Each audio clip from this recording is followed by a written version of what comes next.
Hello everyone, hello to our advisor Sir Kimberson Alakyang and to our fellow classmates. We are the Group 4 of the ABM 12D Reporters and we will be sharing to you our report on our topic, religion. Let's go!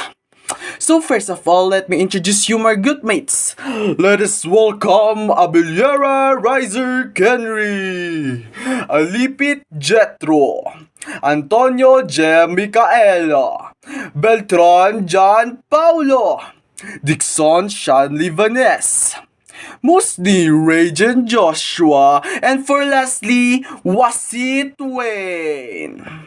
So first of all, what is religion? Religion can be defined in a variety of ways. It is not easy to define religion and ensure that the definition distinguishes religion from magic as well as cults and sects. Many people offer definition without having much knowledge of the diverse range of religious phenomena and cultural manifestation of religion. It is a common misconception that religion has anything to do with gods and supernatural beings. A supernatural beings or spiritual dimension or great tree reality.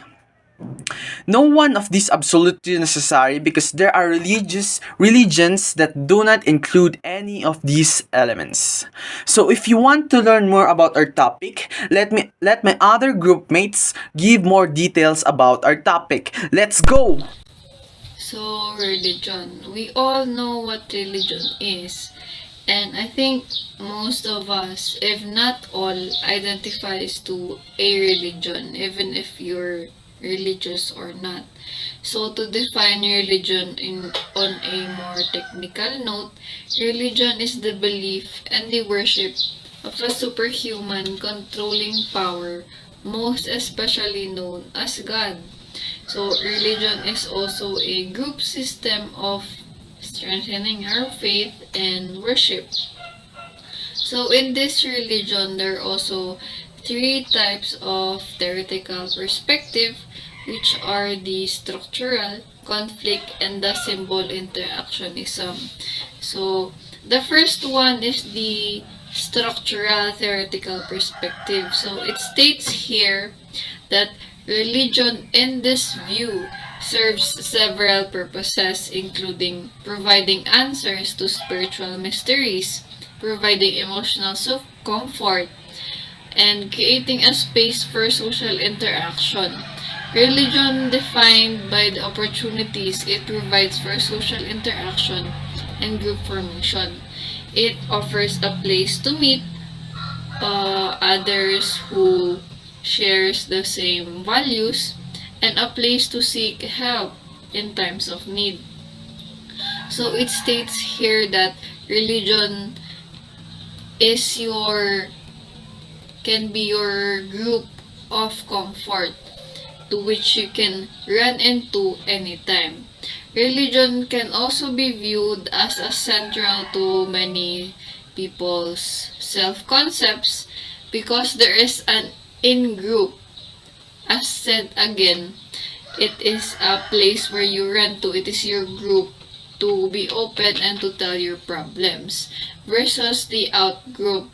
Out-group is the indifferent feeling towards other religion within the society or within a particular practice, which is why it is stated here that religion can foster group cohesion and integration.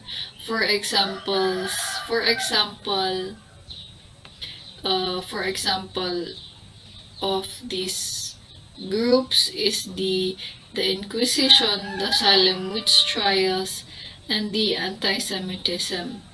Finally, according to this viewpoint, religion promotes social control by reinforcing social norms such as appropriate styles of dress, obeying the law, and regulating sexual behavior.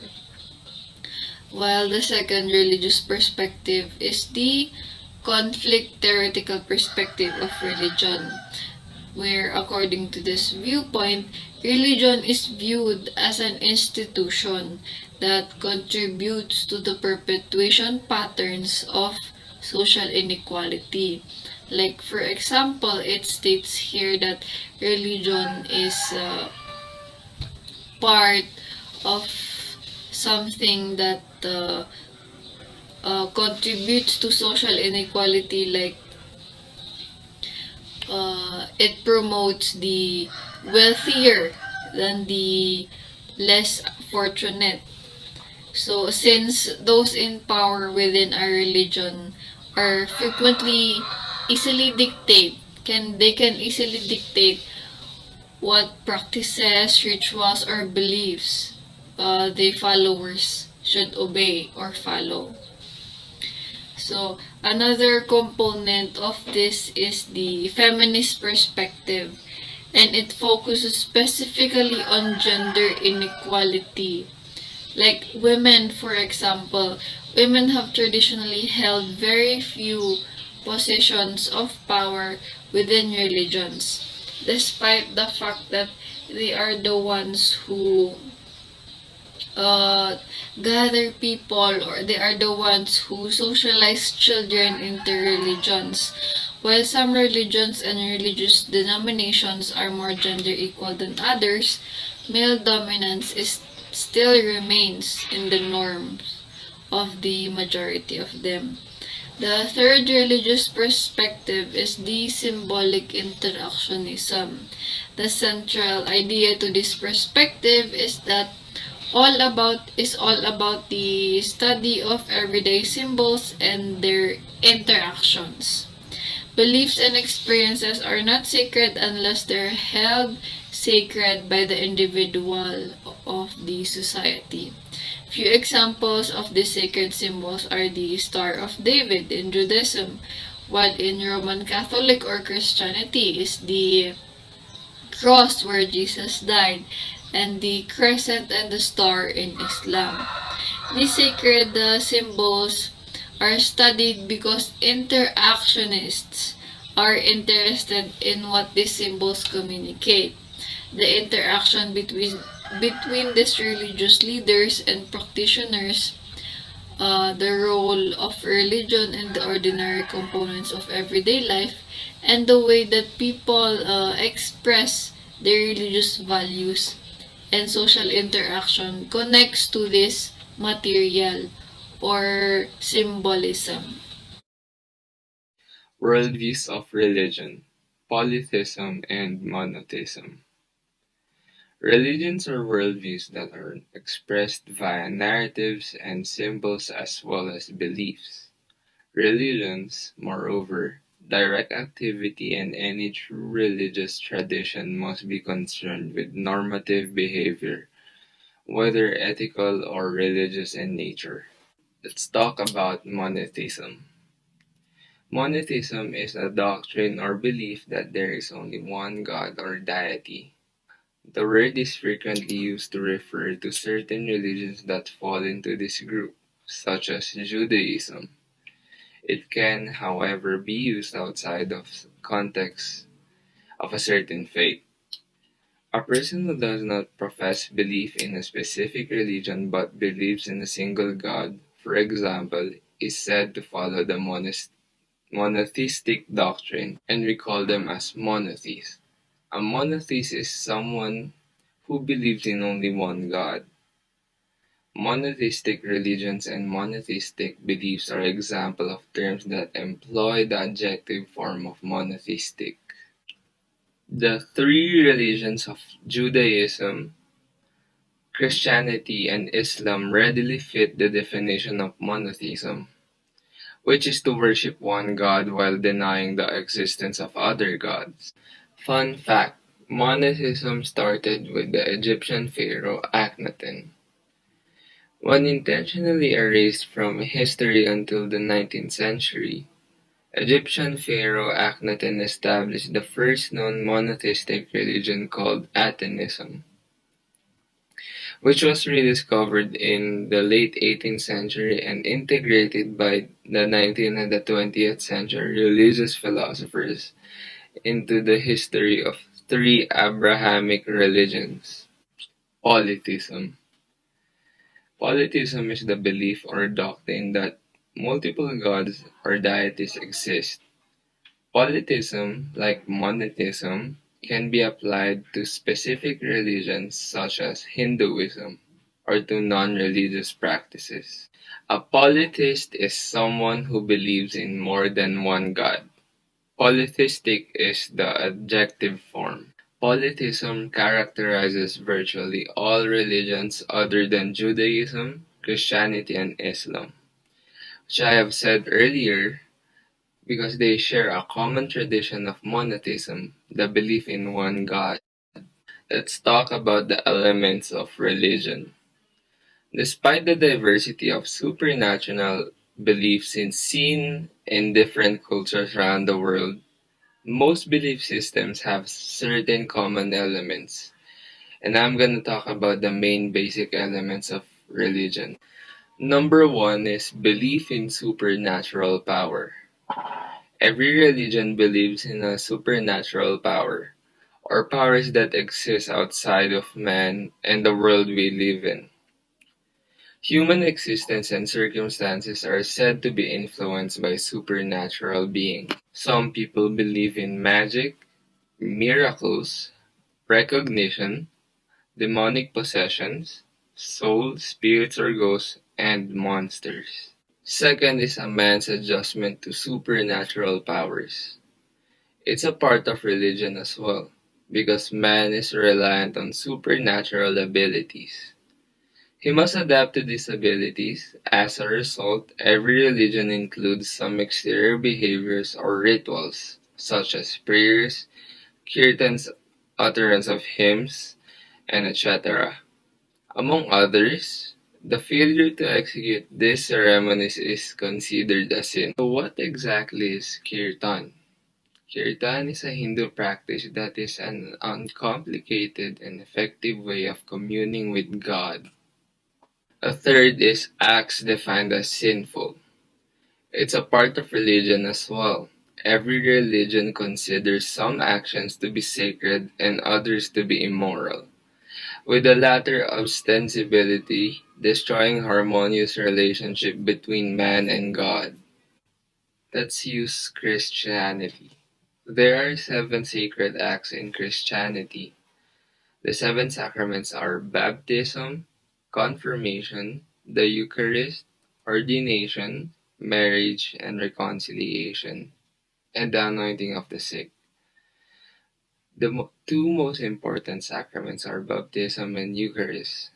Baptism is the ritual prayer action through which a person becomes a member of Christian community, the church. A fourth is the method of salvation. It's a part of religion as well. Man depends on the method by which he can achieve salvation or nirvana, or by which the peace between man and God can be restored by removing guilt or enslavement. Because salvation is the ultimate goal of life in every faith. However, in addition to the elements I have said, religion may have the following elements. So what is nirvana? In Buddhism, it's a transcendent state in which there is neither suffering, desire, nor sense of self, and the subject is released from the effects of karma and the cycle of death and rebirth. It represents the final goal of Buddhism. Fifth is belief in some sacred things. Every religion believes in some holy or sacred things that serve as the religion's focal point. These hallowed or holy objects serves as symbolic. This, however, is a faith-based belief. Cow, for example, is considered sacred by Hindus. As for Christianity, the world's largest religion with 2 billion followers, its most universal symbol is the cross. The Bible also remains a universally sacred object for Christians. Beyond the cross and the Bible, some Christians also consider the rosary and holy water to hold religious significance. Sixth is the procedure of worship. It's a part of religion as well. Every religion has its own set of rituals for worship. The religious follower worships the supernatural force in the form of a statue or in an amorphous form. People can worship through music, praise and thanksgiving, praying, spending time in its presence, and enjoying the world created for us. And lastly is the place of worship. Every religion has a distinct place of worship where its adherents give their prayers to a supernatural power. One of the examples of this is the Muslims' worship in mosque. Another is the church. A church is central to the Christian faith, and it is where the community comes together to worship and praise God. The church is the place of worship for all Christians. The temple. In Buddhism, there is no single place of worship. This is because Buddhists can worship in the home or in the temple. Although Buddhists show devotion at home, they can also use the temple as this is the heart of the community. The mosque. Mosque is a place where Muslims worship and pray to God. Some mosques are places where Muslims get together and discuss things or where religious educations take place. In some countries, mosques also serve political purposes and imams discuss political issues. And mandir. The Hindu place of worship is called a mandir. It's a temple.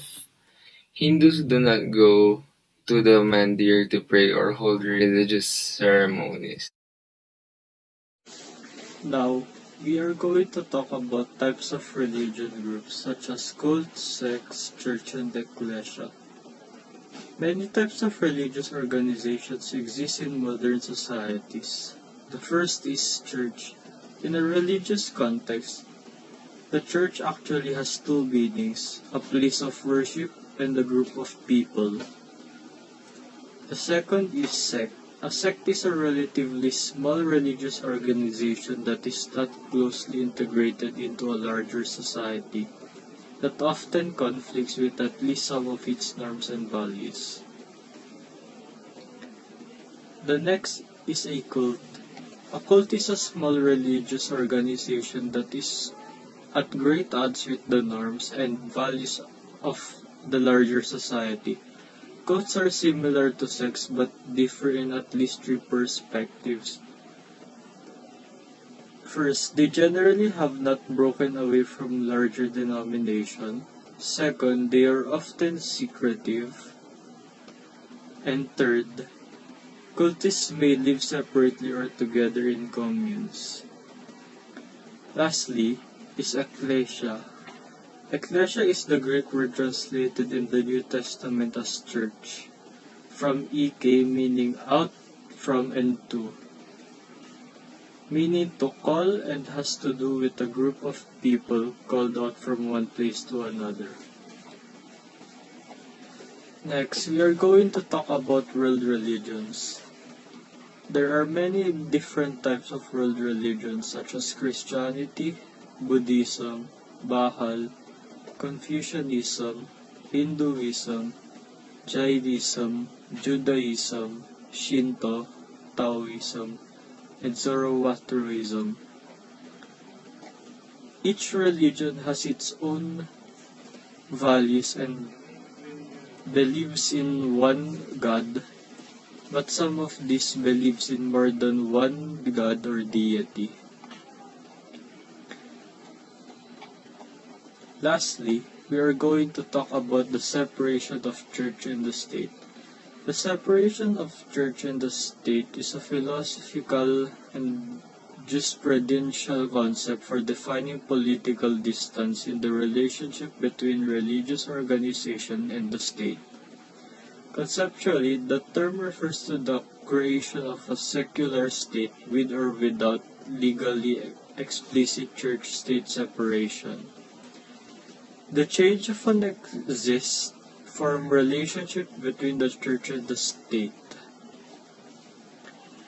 In a society, the degree of political separation between the church and the civil state is determined by legal structures and prevalent legal views that define the proper relationship between organized religion and the state. That is all. Thank you.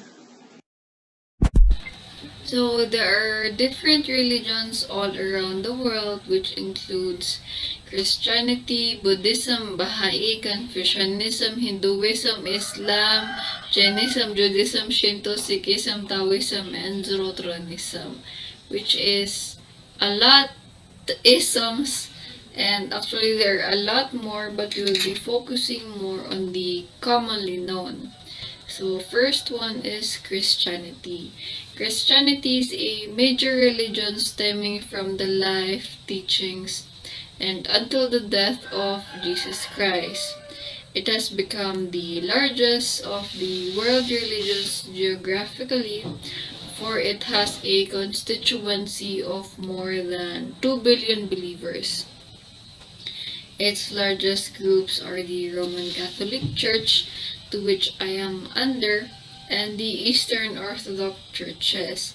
And if I am not mistaken, the Church of Kibuloy is also under Christianity, technically speaking. But critically thinking, I think it is more of a cult rather than a religion, since he appointed himself as the chosen Son of God. The second one is the Buddhism. Buddhism developed from the teachings of Buddha, the awakened one. Buddha is a teacher who lived in the northern India between the mid-6th and 7th and 4th century before the Common Era, spreading from India to Central and Southeast Asia, China, Korea, and even Japan. Buddhism has played a central role in spiritual, cultural, and social life of Asia. And in the beginning of the 20th century, it has also spread to the Western countries.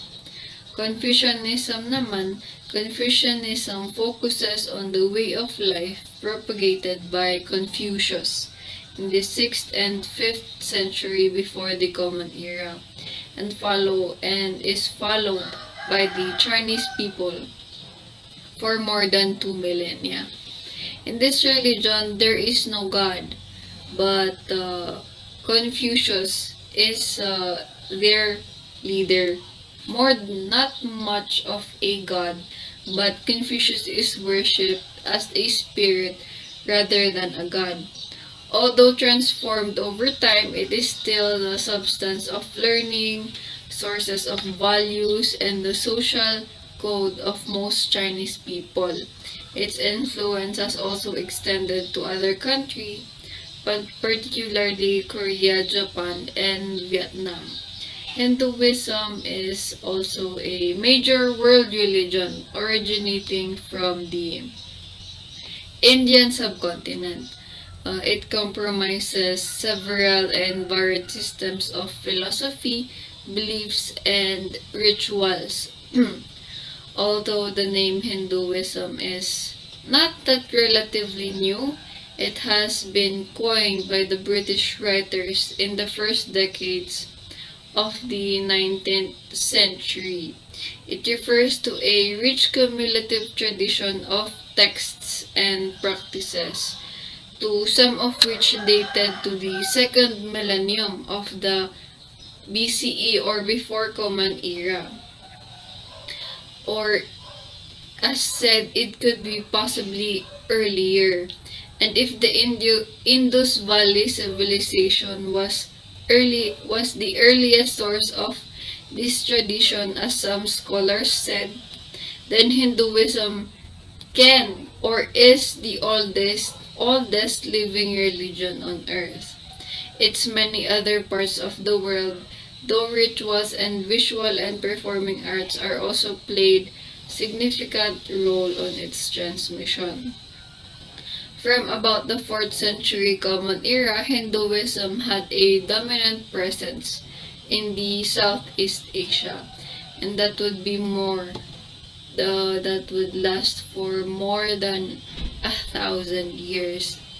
For Islam, Islam is also a major world religion, which was promulgated by Prophet Muhammad in Arabia in the 7th century Common Era.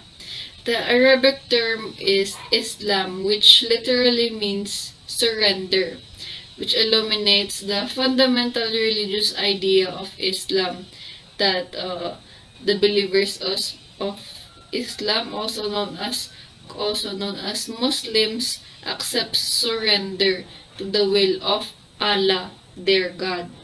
Allah is viewed as the sole God, the creator, the sustainer, the sacred scriptures, the restorer of the world.